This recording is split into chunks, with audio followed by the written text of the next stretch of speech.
ठीक है।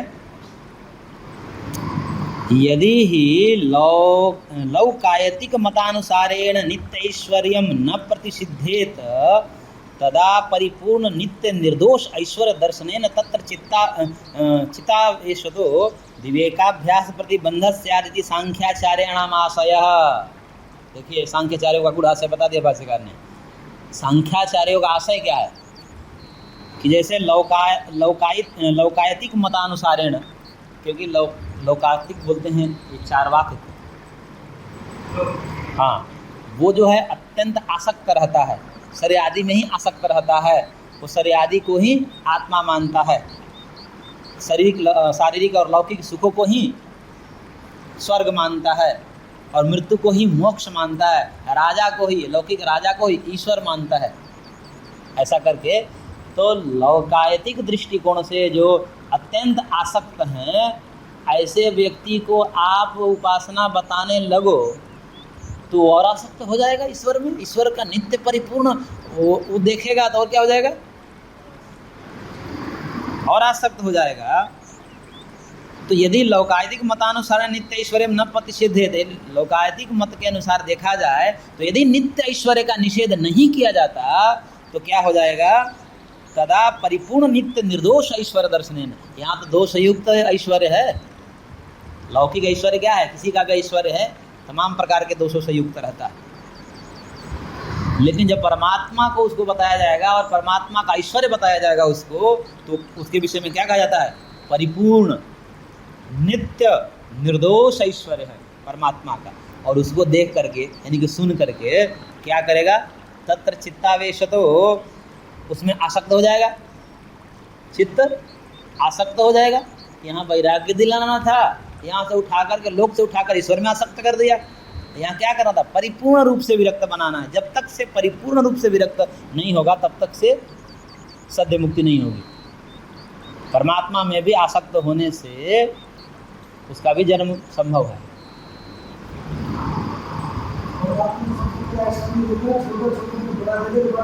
हाँ, ये जो आगे बताएंगे कि ब्रह्मा आदि जो हैं ये सब क्या है, ये ऐश्वर्यों में आसक्त होकर उपासना किए हैं भगवान की, भगवान को परम ऐश्वर्यवान मान करके उनकी उपासना किए हैं। तो जो जिसकी उपासना करता है वैसे हो जाता है, तो भी परम ऐश्वर्यवान हो गए, लेकिन मुक्त नहीं हुए। ये मुक्ति नहीं है, मुक्ति तो इससे भी ऊपर है। इसलिए कहते हैं किसी प्रकार के 100% यदि राग से विरक्त हो जाए, राग का नाश हो जाए, यानी कि ईश्वर के भी ऐश्वर्यों के प्रति राग का जब नाश हो जाए तब जाकर मुक्त होगा। यही सांख्याचार्यों का आशय है कि परिपूर्ण नित्य निर्दोष ईश्वर को दर्शन से वहाँ पर चित्त का आवेश हो जाता है, आसक्त हो जाता है चित्त, और आसक्त होने से विवेकाभ्यास प्रति बंधन से विवेक अभ्यास के प्रति बाधक हो जाता है। क्योंकि यहाँ विवेकाभ्यास कैसा होता है, नेति नेति, नहीं नहीं नहीं नहीं, कुछ नहीं चाहिए, कुछ नहीं, ऐसा यहाँ चाहिए हो गया तो उस निर्गुण उपासना में तो बाधा होगी ना। यदि निर्गुण उपासना में परमात्मा को किसी भी प्रकार से लाते हैं तो बाधा है। इसलिए यहाँ पर सांख्य शास्त्र में निषेध ही कर दिया। क्या मतलब ये, क्योंकि आपको सीधे ले जाएंगे, सीधे कराना है मुक्ति, इसलिए इसमें परमात्मा कोई रोल, ये तो समझ में नहीं आता लोगों को। कहते हैं कि यहाँ परमात्मा का ही खंडन कर दिया, तो कई लोगों को बर्दाश्त नहीं होता, तो फिर सांख्य में ईश्वर को दिखाते हैं, उस सूत्रों का अन्यर्थ व्याख्या करते हैं कि नहीं यहाँ ईश्वर है। कहिए ईश्वर को ना होने से कोई क्षति तो है नहीं, क्योंकि ये तो एक उपासना है, एक उपासना कराने के लिए उन्होंने ईश्वर का निषेध किया, न कि ईश्वर है ही नहीं ये बताने के लिए।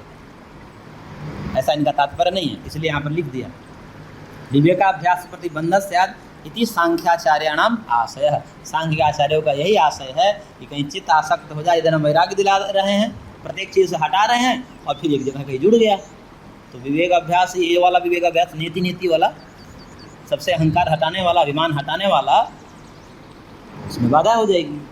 इसलिए ईश्वर न रहेगा, आना उसके ऐश्वर्य को प्रति राग होगा। इसलिए ऐसे साधक को गुरु बताएंगे नहीं, और नहीं तो कहते हैं अरे सब बोलने वाले गलत बोल रहे हैं तुमको, ऐसा भी कह देंगे। तुम ऐसा ऐसा करते जाओ, दुखों से छूट जाओ।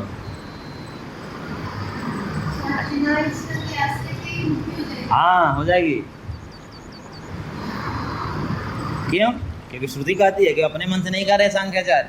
ऐसा नहीं समझना चाहिए कि सांख्याचार्य अपने मन से सब नया दर्शन खड़ा कर दिए, क्योंकि श्रुति कहती है न प्रजया न कर्मणा धने न त्यागे न एके अमृतत्व मानसु। न कर्म से, किसी भी कर्म से नहीं, न संतानोत्पत्ति से, न धन से, त्यागेन, त्याग का अर्थ क्या जाता है? अभिमान त्यागेन इति एके। एके मतलब बिरला कोई ऐसा व्यक्ति होता है जो समस्त प्रकार का अभिमानों का त्याग कर दिया, समस्त प्रकार के राग का त्याग कर दिया। यहाँ तक कि भगवान का भी ऐश्वर्य हमें नहीं चाहिए, भगवान का दर्शन भी हमें नहीं चाहिए। बस हम कर रहे हैं, तुम्हारा भजन कर रहे हैं, लेकिन यह भी नहीं आया मन में कि मैं भगवान को देखूं, ऐसा भी नहीं आया। किए जा रहा है, ऐसे बहुत कम लोग होते हैं। ऐसे निष्काम भक्ति सबकी नहीं होती। तो इसलिए ये सांख्याचार्यों का गुढ़ आशय है। इसलिए शेषवरवादस्य न क्वापि निंदादिकमस्ति येन उपासनादि परतया तत्शास्त्रम संकोचयेत। शेषवरवाद की कहीं निंदा नहीं है किसी भी शास्त्र में, अपितु जो ईश्वर को नहीं मानता है उसकी निंदा है। जैसे गीता का वचन दिया और श्रुति का भी वचन है। श्रुति में भी कहा गया है कि असन्नेव स भवति असद ब्रह्म इति वेद चेत। वह खुद असद हो जाता है जो ब्रह्म को असद मानता है। यानी कि ब्रह्म को न मानने वाले को क्या की गई है? निंदा की गई है। तो यहाँ पर भी नहीं माना गया है, तो किसी प्रयोजन के कारण, एक एजेंडा है ना इनका उस एजेंडा के तहत नहीं माने। इसका मतलब ये नहीं है कि इन्होंने माना ही नहीं। गुड है निंदा इस अर्थ में कि आसक्त न हो जाए, क्योंकि वो विरक्त कराना है। हाँ हाँ, क्योंकि निर्गुण उपासना करानी है।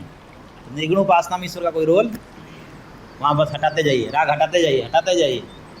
पहले संसार से राग हटाइए, धन पुत्र स्त्री आदि से राग हटाइए, फिर शरीर से राग हटाइए, फिर मन बुद्धि इंद्रियां, अपने ज्ञान से भी राग हटा दीजिए। मैं इतना ज्ञानी हूँ, सब हटाते जाइए, हटाते जाइए, तब एक स्वरूप में स्थिति बनती। इसी को कई लोग साक्षी ध्यान करवाते हैं, तो उसमें यही कहते हैं कि सब हटाते जाइए, अपने आप को ऐसा देखिए। तो जिस स्वरूप का होगा, मतलब उसमें कुछ आलम्बन नहीं होता है, अपने को हटाना होता है। हटाते जाइए, हटाते जाइए, हटाते जाइए, हटाते जाइए। बहुत कठिन है कहना सरल है, पर इसका आचरण कठिन है। यहाँ तक कि गीता में कहा है ना, देखते हुए, सुनते हुए, खाते हुए, चलते हुए भी यह अनुभव करना कि मैं नहीं खा रहा हूँ। ये आंखें पलके गिर रही हैं, मैं नहीं देख रहा हूँ, मैं नहीं खा रहा हूँ, मैं नहीं चल रहा हूँ, मैं नहीं बोल रहा हूँ। ऐसा अनुभव करना, ऐसा अभ्यास करना संभव है?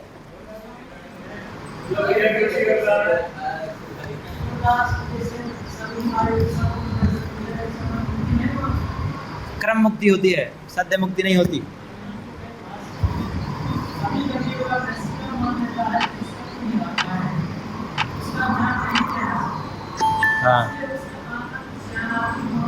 All right, we finished our 25-minute session.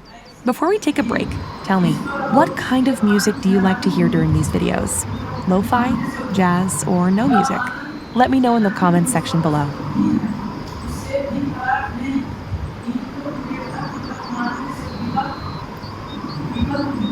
कहाँ पढ़ रहे हैं? कौन, इसी में, हिंदी में? हाँ? तो वो अलग उपासना है ना, वो सगुण उपासना है ना, इसीलिए तो कह रहे हैं यहाँ निर्गुण उपासना है। तो सगुण उपासना और निर्गुण उपासना दो प्रकार की उपासनाएं हैं। और हाँ, बता दे ना, समझ गए, वो समझ गए, आपको इतना पढ़ने की आवश्यकता नहीं है, हम समझ गए।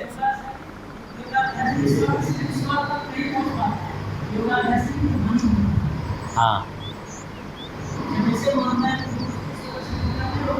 नहीं हो पाता। सगुण उपासक भगवान से दूर ही रहते हैं, ऐश्वर्य में फंसे रहते हैं ना।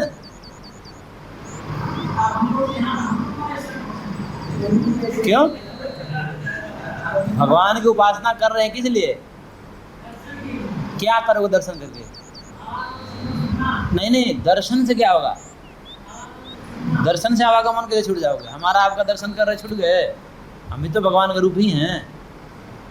भगवान कहते हैं दिव्य भाव ब्रह्मणो रूपे मूर्तम च मूर्तम च। भगवान के दो रूप है, मूर्त अमूर्त। ये सब जीव रूप में तो ब्रह्म ही खेल रहा है। इनको देखने से तो आपको मुक्ति नहीं होगी, तो भगवान को दर्शन करने से मुक्ति कैसे हो जाएगी आप? नहीं, ये सब पढ़े हुए हैं ना आप, इसलिए आपको सुनाया गया है। दर्शन से मुक्ति कैसे हो जाएगी? मतलब भगवान आकर के आपको चतुर्भुज रूप में दर्शन दे दें, उससे मुक्त हो जाओगे? आप बताओ।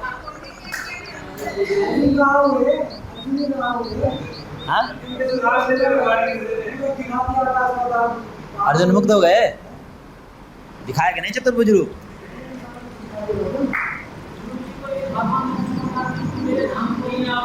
हाँ, तो भगवान का कई धाम है, सब धाम है, ये भी धाम ही है, भगवान के धाम में ही हो। ऐसा नहीं है कि भगवान सब भगवान का ही धाम है। ठीक है, इसीलिए कहना कि अभी कई झटके लगेंगे अभी। ये भक्ति जो है